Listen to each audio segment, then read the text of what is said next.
Hello and I welcome you to Vigyan recharge. अगर आपको 6 महीने की जेल के बदले में 41,715 करोड़ रुपए मिल रहे हों तो क्या आप जेल जाएंगे? वेल, आपका तो पता नहीं, लेकिन आज की वीडियो में जिसके बारे में बना रहा हूँ उसने डेली यूज में इस्तेमाल होने वाले मात्र 1000 रुपए का सामान का इस्तेमाल करके 41,715 करोड़ रुपए का सामान गायब कर दिया और आज की कटिंग एज टेक्नोलॉजी बस देखती रह गई। ये है इस सदी की सबसे बड़ी चोरी, जिसे अंजाम देने के बाद मात्र 6 महीने के अंदर ही पूरी टीम बाहर आ गई। गुनाह साबित होने के बाद बाहर आ गई। दुनिया की सबसे सुरक्षित जगह, चारों तरफ कैमरे, motion detector, face analyser, infrared कैमरे, 24 आवर सिक्योरिटी। ये है एंटवर्प डायमंड सेंटर, जिसमें रखी है दुनिया की सबसे सुरक्षित तिजोरी, जो अब टूटने वाली है। लेकिन इस तिजोरी को तोड़ने का रिस्क कौन लेगा? तो अब बारी है मेन कैरेक्टर की। ये है लियोनार्डो नोतार बार्टोलो। ये इंसान यही उड़ाएगा इस तिजोरी को। इस आदमी की खासियत थी कि ये सामने वाले से इस तरह से बात करता था कि उसे ऐसा लगता था कि वो इसे सालों से जानता है। कुछ लोग होते हैं ना, बड़े आराम से किसी से भी बात कर लेते हैं बिना झिझक के। ये बिल्कुल वैसा ही था। लेकिन इसने चोरी के बारे में क्यों सोचा? इसके पीछे कहानी भी बहुत इंटरेस्टिंग है। लियोनार्डो की एक दुकान थी जिसमें सोने चांदी हीरो के गहने बेचा करता था। दुकान बढ़िया चल रही थी। अब क्योंकि ज्वेलरी महंगा सौदा है तो जाहिर सी बात है, ज्यादा पैसे कमाने के चक्कर में गलत लोगों से भी उसके कॉन्टेक्ट बन गए, जो उसे चोरी चकारी से हासिल किए गए सोने और हीरो की तस्करी करते थे, जिन्हें सस्ते दामों पर खरीद कर वो अपनी ज्वेलरी में इस्तेमाल करके अच्छे खासे दामों पर उसे बेचता था। लक्षण बचपन से ही ठीक नहीं थे। अब उसने धीरे धीरे बहुत सारे अपने स्टोर अलग अलग शहरों में खोल दिए। और आप तो जानते ही हो, महिलाओं का एक ही है रोना, हमें और ज्वेलरी दिलाओ ना। तो इस तरीके से लियोनार्डो के काफी अमीर लोगों से कनेक्शन बन गए, जो गवर्नमेंट विभाग से भी जुड़े हुए थे, बिजनेस से भी जुड़े हुए थे और पॉलिटिक्स से भी जुड़े हुए थे। तो अब बारी थी इन लोगों के कनेक्शन से फायदा उठाने की। लेकिन ये भी वो चीज नहीं थी जिसने लियोनार्डो को दुनिया की सबसे सुरक्षित जगह से चोरी करने के लिए प्रेरित किया, बल्कि वो घटना अब बताऊंगा। दरअसल एक दिन लियोनार्डो के सबसे बड़े स्टोर में चोरी हो जाती है और उसका ज्यादातर माल चोर साफ कर देते हैं। अब लियोनार्डो ने क्योंकि काफी सारा पैसा इधर उधर से उधार लेकर अपने धंधे में घुसा रखा था, तो जाहिर सी बात है देनदार तो कॉलर खींचेंगे। अब इन देनदारों के पैसे को चुकाने के लिए लियोनार्डो ने एक प्लान बनाया कि वो भी चोरी करेगा और ऐसी चोरी करेगा कि उसके बाद उसकी 7 पुश्तों में किसी को भी कोई भी काम करने की जरूरत नहीं पड़ेगी। और यहाँ से आता है उसके मन में ख्याल कि वो एंटवर्प डायमंड सेंटर में से हीरे उड़ाएगा, दुनिया की सबसे सुरक्षित जगह से उड़ाएगा। अब जाहिर सी बात है, क्योंकि ये जगह इतनी सुरक्षित थी तो ऐसा तो था नहीं कि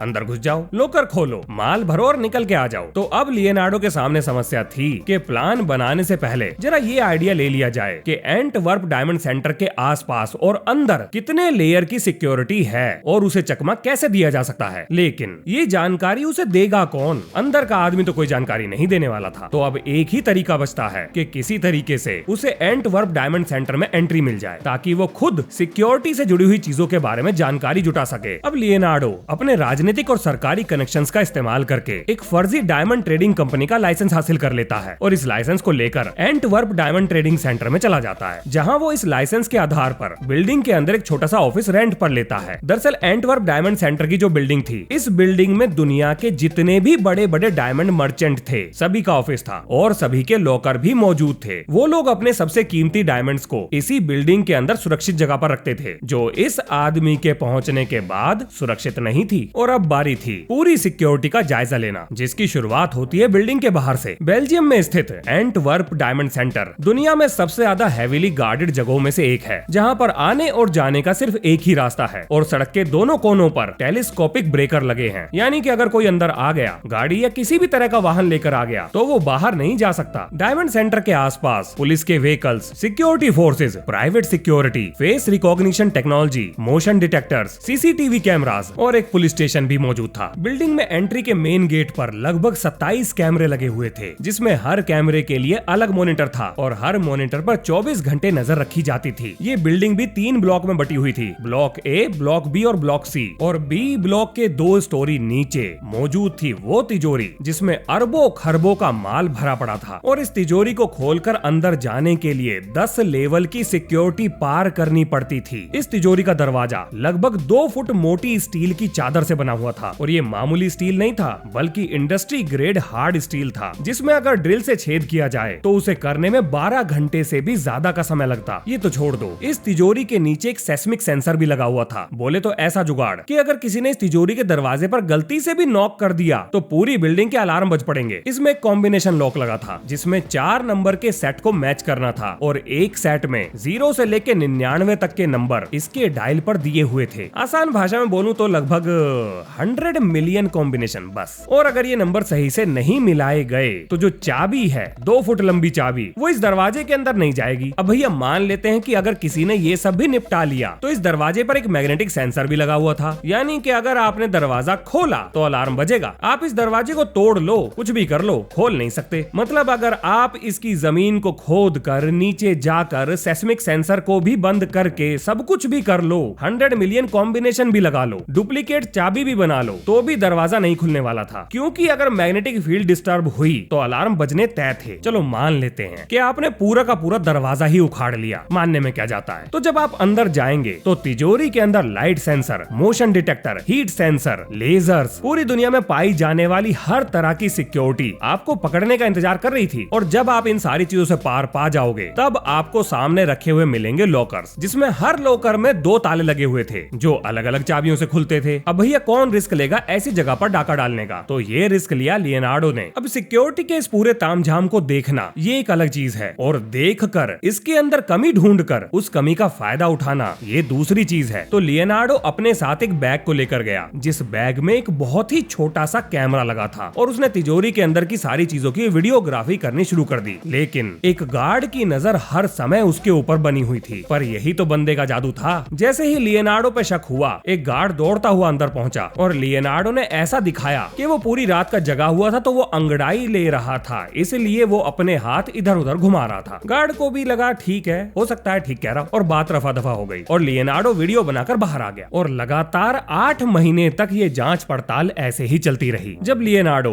बिल्डिंग के अंदर और बाहर इस्तेमाल होने वाली हर तरह की सिक्योरिटी के बारे में अच्छे से जान चुका था, तब उसे ये बात समझ में आ गई कि वो इस बिल्डिंग के अंदर डाका नहीं डाल सकता, अकेले तो बिल्कुल नहीं डाल सकता। तो अब जरूरत थी उसे एक टीम की, और उसने बनाई एक खतरनाक टीम, जिसका पहला मेंबर था फर्डिनेंडो फिनेटो, जिसका निकनेम था मॉन्स्टर। और इसके पीछे कारण था उसका भारी भरकम शरीर और शातिर तेज दिमाग। वैसे अक्सर ये कहा जाता है कि दिमाग और शरीर दोनों एक साथ नहीं मिलते, पर इस बंदे के पास दोनों थे। अब इस बंदे की खास बात थी कि ये जबरदस्त ड्राइवर था। मतलब चोरी चकारी करने के बाद अगर भागना हो तो चोर अगर इसकी गाड़ी में बैठा हो तो बचने के चांस बहुत ज्यादा थे। दूसरी खूबी, ये अव्वल दर्जे का इलेक्ट्रीशियन था, यानी कि बिजली के तारों के जाल जंजाल को बहुत अच्छे से समझता था। पर इस चोरी में सिर्फ बॉडी शॉडी से काम नहीं होने वाला था, बल्कि सिक्योरिटी सिस्टम को बीट करने के लिए शातिर दिमागों की जरूरत थी। इसीलिए टीम का दूसरा मेंबर बना एलियो दोनारियो, जिसे सब जीनियस के नाम से जानते थे। इसके पास दुनिया के हर कॉम्प्लेक्स सिक्योरिटी सिस्टम का जवाब था, क्योंकि इसकी खुद की सिक्योरिटी कंपनी थी। ये बंदा इतना शातिर था कि कैमरे के सामने खड़ा होकर कैमरे की आंखों से खुद को ही गायब कर सकता था। लियोनार्डो अपने प्लान के बारे में इन दोनों को बताता है, लेकिन जो सवाल सबसे पहले सामने आकर खड़ा होता है वो ये कि आखिर पूरा सिक्योरिटी प्रोसीजर क्या है। मतलब वॉल्ट सुबह कितने बजे खुलता है, शाम को कितने बजे बंद होता है, और वॉल्ट खोलने में कौन कौन से प्रोसेस किए जाते हैं। तो ये सारी जानकारी जुटाने के लिए लियोनार्डो वापस एंटवर्प जाता है और लगातार 5-6 महीने तक हर हफ्ते सुबह 7 बजे जाता है, जिस समय तय खाने में तिजोरी का दरवाजा खोला जाता था। लियोनार्डो बहुत ध्यान से सारे प्रोसीजर को देखता है और अपने बैग में लगे कैमरे से चुपके से चाबी की फोटो उतारता है। अब जाहिर सी बात थी, इन्हें अपनी टीम में एक और मेंबर चाहिए था जो इस तरह की 2 फुट लंबी ऊट पटांग चाबी का डिजाइन बना सके। और अब एंट्री होती है द किंग ऑफ कीज की, बोले तो चाबी मास्टर, जो हर तरह की चाबी बनाने के लिए चोरों की दुनिया में खूब मशहूर था। अब अगली समस्या आती है कि इस पूरी बिल्डिंग में कौन सी चीज कहां कहां लगी है, कौन सा रास्ता कहां पर जुड़ा हुआ है, बिल्डिंग के अंडरग्राउंड में क्या है, आस पड़ोस की दीवारें कहां निकलती हैं। ये सारी जानकारी हुए बिना बिल्डिंग के अंदर घुसना, मतलब एक ऐसी जेल के अंदर घुसना जहां जाया तो जा सकता है पर वापस नहीं आया जा सकता। तो इस समस्या को दूर करने के लिए अब उन्हें चाहिए थे पूरी बिल्डिंग के ब्लूप्रिंट्स, जो कि उन्हें कोई नहीं देता। पर बिना ब्लूप्रिंट्स के तो चोरी चकारी का काम बिल्कुल भी ना होने वाला था। और लियोनार्डो ने अब अपना जादू चलाया और लियोनार्डो जा पहुंचता है एंटवर्प डायमंड सेंटर की मैनेजर के पास और मैडम से कहता है, मैडम आप तो जानते ही हो कि रिसेंटली मेरे एक ज्वेलरी के शोरूम में चोरी हुई थी, तो मैं अपने बिजनेस को एक्सपेंड करने के बारे में सोच रहा हूँ और मैं भी चाहता हूँ कि मैं जो नया शोरूम बनाऊं वो सिक्योर हो, इस बिल्डिंग की तरह सिक्योर हो। लेकिन आप तो जानते ही हो ये काम तो बड़ा खर्चीला है, तो क्या आप मेरी मदद कर सकते हैं? अगर आपके पास कोई स्कीमेटिक है तो क्या आप मुझे कुछ दिन पढ़ने के लिए उसे उधार दे सकते हैं? अब देखो बंदे में कोई तो बात थी कि जिससे भी बात करता था वो इसका दीवाना हो जाता था। बस मैडम पर भी चल गया इसका जादू और मैडम ने बिल्डिंग के ब्लूप्रिंट्स इसके हाथ में थमा दिए। ये चेक किए बिना कि वोल्ट रूम यानी कि तिजोरी के तहखाने के ब्लूप्रिंट भी इसके साथ उसमें चले गए हैं। लियोनार्डो के हाथ तो खजाना लग गया गया था। अब ब्लूप्रिंट को देखने के बाद उन्हें पता लगता है कि बराबर में ही एक पार्किंग गैराज से बिना चेक बूथ को पार करे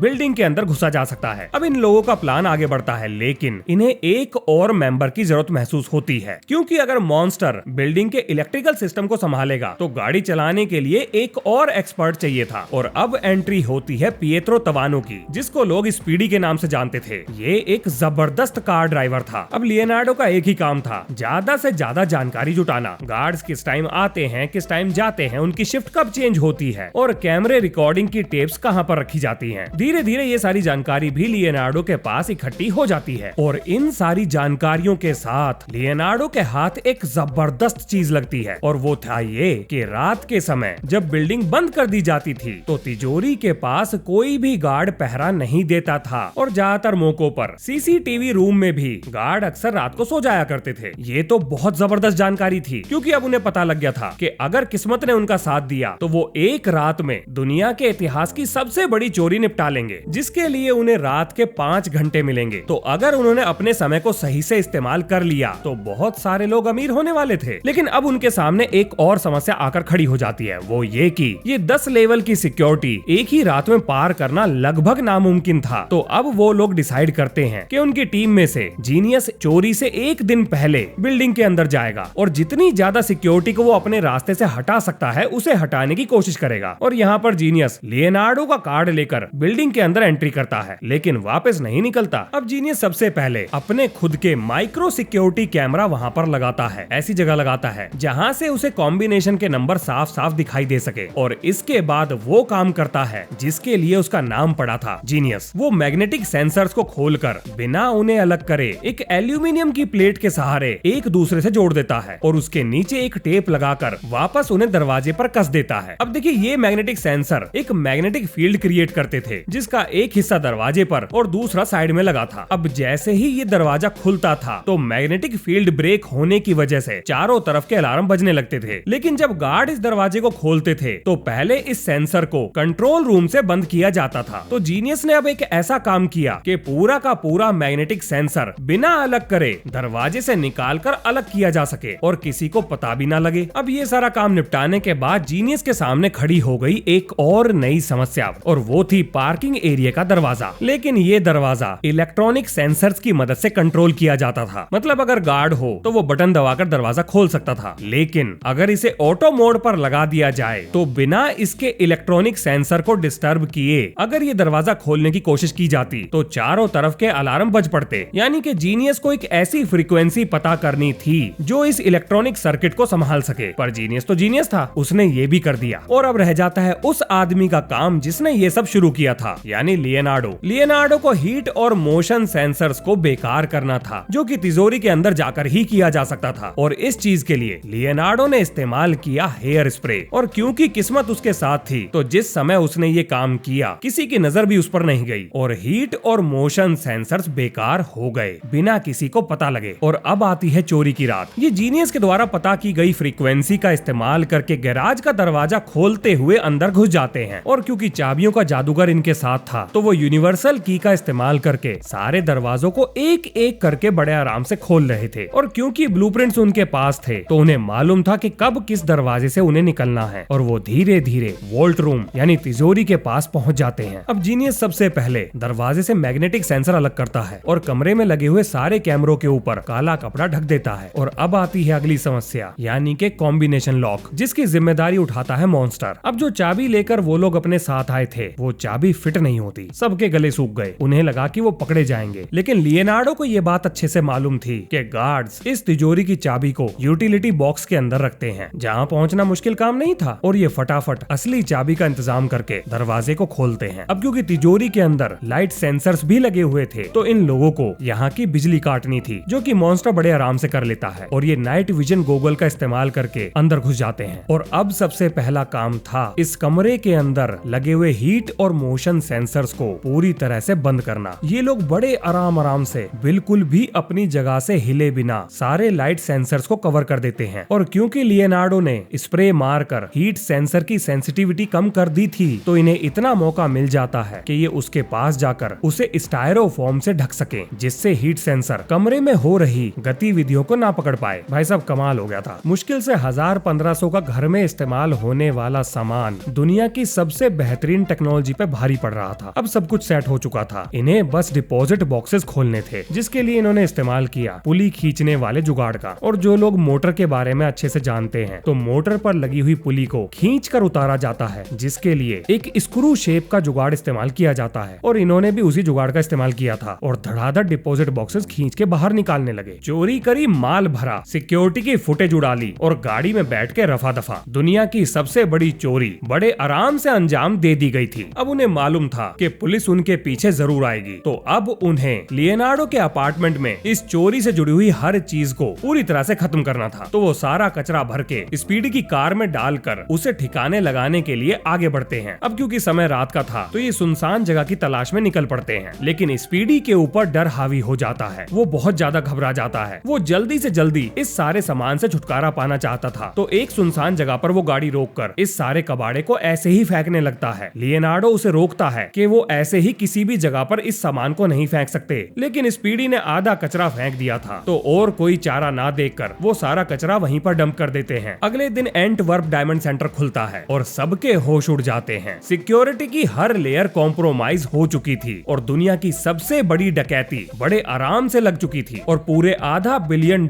के हीरे एंटवर्प डायमंड सेंटर से गायब हो चुके थे। यानी कि लगभग 41,715 करोड़ रुपए के आसपास के हीरे और इसके अलावा कैश भी एंटवर्प से गायब हो चुका था। अब 2 दिन बाद जिस रास्ते पर इन्होंने कचरा फेंका था, एक बुढ़े मियाँ उधर से निकल रहे थे और वो डेली उसी रास्ते से मॉर्निंग वॉक किया करते थे, जिनकी एक ही शिकायत थी कि लोग इस रास्ते पर कचरा ना फेंके। तो जब उन्हें ये कचरा दिखाई देता है वो भड़क जाते हैं, लेकिन ध्यान से देखने पर उन्हें पता लगता है कि ये कचरा नॉर्मल कचरा नहीं है, इसमें कुछ तो खास है। और वो पुलिस को इन्फॉर्म करते हैं। पुलिस आती है, एक एक कचरे के टुकड़े को वहाँ से उठाती है और सारी कड़ियों को धीरे धीरे जोड़ने लगती है। इस कचरे में लियोनार्डो की आईडी, उनके द्वारा खाया गया सामान, उससे जुड़े हुए बिल, सिक्योरिटी की फुटेजेस, ये सब हाथ लग जाता है। लेकिन तब तक ये सारे लोग पुलिस के हाथों से बहुत दूर जा चुके थे। अब भैया इन्होंने चोरी तो करी थी बेल्जियम में, लेकिन ये रहने वाले थे इटली के, तो सारे के सारे इटली निकल लेते हैं। और बेल्जियम की पुलिस इटली में इनका कुछ भी नहीं बिगाड़ सकती थी, क्योंकि इटली और बेल्जियम के बीच में उस समय पर कोई भी एक्स्ट्राडिशन ट्रीटी साइन नहीं थी। अखबारों में खबर छपती है कि पुलिस के हाथ कोई भी सुराग नहीं लगा और बस यहीं गड़बड़ हो जाती है। लियोनार्डो का ऐसा लगता है कि अगर वो बेल्जियम जाएगा तो वो अपना एक सेफ रिकॉर्ड वहाँ पर क्रिएट कर लेगा और उसे दोबारा एंटवर्प डायमंड सेंटर जाना चाहिए। ये उसकी सबसे बड़ी गलती थी। वो जैसे ही एंटवर्प डायमंड सेंटर में जाता है, पुलिस उसे धर लेती है। उसके बाद उसके ऊपर कोर्ट ट्रायल होता है, जहाँ वो अपना गुनाह कबूल नहीं करता। उसके बाकी दोस्त भी धीरे धीरे पकड़े जाते हैं। अब बेल्जियम में एक कानून था कि चाहे आप चवन्नी चुराओ या बेल्जियम के नेशनल बैंक का सारा पैसा, अगर आपने नॉन वायलेंट थेफ्ट किया है तो मैक्सिमम सजा आपको बस 4 साल की हो सकती है। और क्योंकि इन लोगों ने अपना गुनाह कबूल नहीं किया था और पुलिस के पास ना तो चोरी का माल था और ना ही पक्के सबूत थे जिससे वो इन्हें 100% अश्योरिटी के साथ गुनहगार साबित कर सके, तो शक के आधार पर कि ये डायरेक्टली या इनडायरेक्टली चोरी से जुड़े हुए थे, इन्हें 4 साल की सजा सुनाई जाती है, जिनमें से ज्यादातर 6 महीने के अंदर ही बाहर आ जाते हैं। और अब ये सारे आजाद थे। आज तक ये पता नहीं चला है कि वो 41,715 करोड़ रुपए के डायमंड और कैश कहाँ गया। तो जी ये थी कहानी सदी की सबसे बड़ी चोरी की। और अब हम उतारेंगे बाल की खाल, मतलब किसने और कहां पर कौन कौन सी गलती की। और जिन भी सिक्योरिटी सिस्टम के बारे में मैंने इस वीडियो में बताया है, उनके काम करने के पीछे और उन्हें बेकार करने के पीछे विज्ञान किस तरह से काम करता है, ऐसा विज्ञान का पॉइंट ऑफ व्यू यहाँ पर घुसाना जरूरी है। नहीं तो आप जानते हो ये जो विरोधी पार्टी होती है, ये कमेंट बॉक्स में विरोध के बर्तन भांडे फोड़ने लगेगी। ये तो साइंस चैनल है, ये कैसी वीडियो बना रहे हो, इसमें साइंस कहाँ है, हमें तो फिजिक्स चाहिए। तो थोड़ा ध्यान उनका भी रखना पड़ता है। चलो घुसाते हैं यहाँ पर विज्ञान। सबसे पहले बात करते हैं सेस्मिक सेंसर की। देखिए इसमें 4 चीजें होती हैं। पहला रॉड जो वाइब्रेशन डिटेक्ट करेगी, दूसरा बैटरी जो इसे पावर देगी, तीसरा इसका इलेक्ट्रॉनिक सर्किट और चौथा इसकी बाहर की बॉडी। तिजोरियों के नीचे लगाए जाने वाले सेस्मिक सेंसर्स उल्टे लगाए जाते हैं, यानी कि इनकी रॉड जो है वो जमीन में नीचे की तरफ नहीं बल्कि ऊपर की तरफ रहती है। यानी कि अगर कोई फर्श पर भी चलेगा तो उसके वाइब्रेशन भी डिटेक्ट हो जाएंगे। लेकिन क्योंकि जहाँ पर तिजोरियां लगाई जाती हैं वहाँ बार बार खोद कर इनकी बैटरियों को नहीं बदला जा सकता, तो इन्हें पावर सप्लाई बिजली से मिलती है और अगर इनकी बिजली काट दी जाए तो ये बेकार है। वैसे ये सेंसर ज्यादातर ऐसी जगह पर लगाए जाते हैं जहाँ भूकंप आने की बहुत ज्यादा संभावना रहती है। तो जैसे ही हल्के फुल्के वाइब्रेशन भी डिटेक्ट होते हैं, एक वार्निंग सिस्टम शहर में सायरन बजा देता है और लोग सुरक्षित जगहों पर चले जाते हैं। अब बात करते हैं मोशन सेंसर की। तो देखिए आजकल तो टेक्नोलॉजी एडवांस हो गई है, लेकिन उस समय दो तरह के मोशन सेंसर आते थे। एक वो जो अल्ट्रासाउंड प्रोड्यूस करके चीजों से टकरा के वापस आने पर मोशन को डिटेक्ट करते थे, और दूसरे वो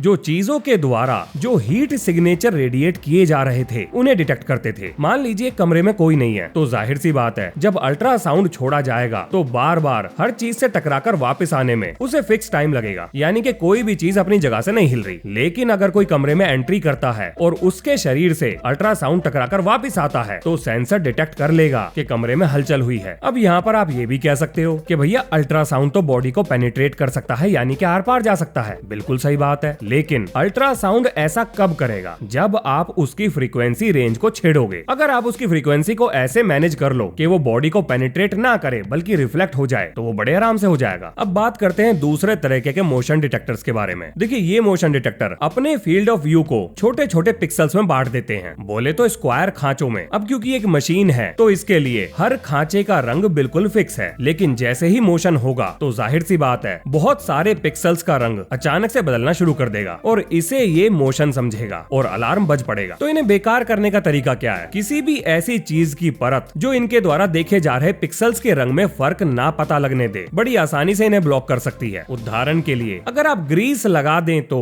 कैमरे पर ग्रीस लगा दें, तो मोशन डिटेक्टर लगभग बेकार हो जाएगा। और देखो स्टायरोफोम जो है वो अल्ट्रासाउंड को एब्जॉर्ब कर सकता है, सर्टेन फ्रीक्वेंसी के अल्ट्रासाउंड को एब्जॉर्ब कर सकता है। बस आपको ये पता लग जाए कि अल्ट्रासाउंड किस फ्रीक्वेंसी का है, तो आप बड़ी आसानी से किसी भी मोशन डिटेक्टर को बेकार कर सकते हैं। अब देखिए यहाँ पर हमें ये भी समझना पड़ेगा कि हम ऐसे इलेक्ट्रोमैग्नेटिक रेडिएशन का इस्तेमाल कर सकते हैं जो हर चीज से पेनिट्रेट कर सके, लेकिन उसका फायदा क्या? मोशन तो तब डिटेक्ट होगा ना जब रेडिएशन टकरा के वापस जाएगा। अगर वो आर पार निकल जाए तो मोशन कैसे डिटेक्ट होगा? इसीलिए ये इनकी कमजोरी है कि ये एक फ्रीक्वेंसी रेंज के बाहर काम नहीं करते। मतलब कर सकते हैं, लेकिन अगर हम ऐसा करें तो ये मोशन डिटेक्ट नहीं कर पाएंगे। तो किसी को अगर नॉलेज है कि वो फ्रीक्वेंसी रेंज क्या है तो वो बड़ी आसानी से इन्हें चकमा दे सकता है। और लाइट सेंसर्स के बारे में तो आप जानते ही हो, अगर इन्हें जरा सा भी इलेक्ट्रोमैग्नेटिक रेडिएशन मिल जाए, यानी कि लाइट मिल जाए, तो ये फोटो इलेक्ट्रिक इफेक्ट का इस्तेमाल करके अपने सर्किट को पूरा करके अलार्म बजाने का काम कर देंगे। और इसके लिए आप धन्यवाद दे सकते हो फिजिक्स के फूफा एल्बर्ट आइंस्टाइन को। इसी के लिए तो नोबेल प्राइज मिला था उन्हें, फोटो इलेक्ट्रिक इफेक्ट यानी रोशनी से बिजली का बनना। अब जरा इस बात पे ध्यान दे लेते हैं कि ये जो घटना घटी इसमें किसने कौन सी गलती करी। देखिए सबसे बड़ी गलती, जिस टाइम लियोनार्डो को एंटवर्प डायमंड सेंटर में ऑफिस किराए पर दिया गया था, तो डायमंड सेंटर अथॉरिटीज को लियोनार्डो से जुड़ा हुआ क्रिमिनल रिकॉर्ड पता करना चाहिए था, जो कि बड़े आसानी से लोकल पुलिस से पता किया जा सकता था। हमारे यहाँ पर भी जब किसी की सरकारी नौकरी लगती है या पासपोर्ट अप्लाई किया जाता है तो उसका वेरिफिकेशन लोकल पुलिस के द्वारा किया जाता है। बहुत छोटी सी चीज है, कल को आप किसी को अपने यहाँ पर नौकरी पे रखते हो जिसके ऊपर बहुत बड़ी जिम्मेदारी है, तो ये छोटी मोटी जानकारी पता कर लेनी चाहिए। दूसरी गलती, इस दुनिया में कोई भी बिना वजह किसी के लिए बहुत अच्छा या बहुत खराब व्यवहार नहीं करता। किसके पास इतना टाइम रखा है? तो अगर आपको कभी किसी का व्यवहार नॉर्मल से ज्यादा अच्छा लगने लगे तो जरा ये सोचिए कि आपके पास दूसरे इंसान के मतलब का ऐसा क्या है जिसकी वजह से सामने वाला आप पर कुछ ज्यादा ही मेहरबान हो रहा है। ज्यादा मीठे लोग बहुत खतरनाक होते हैं। तो ये जो लियोनार्डो का व्यवहार था ये शक के दायरे में आता था, जिस पर किसी का ध्यान ही नहीं गया। आखिर कोई आदमी बिल्डिंग में मौजूद हर एक आदमी की गुड बुक में क्यों आना चाहेगा? तीसरी चीज, इस तरह की सुरक्षित जगहों पर जहां पर ऐसे महंगे सामान रखे जाते हैं,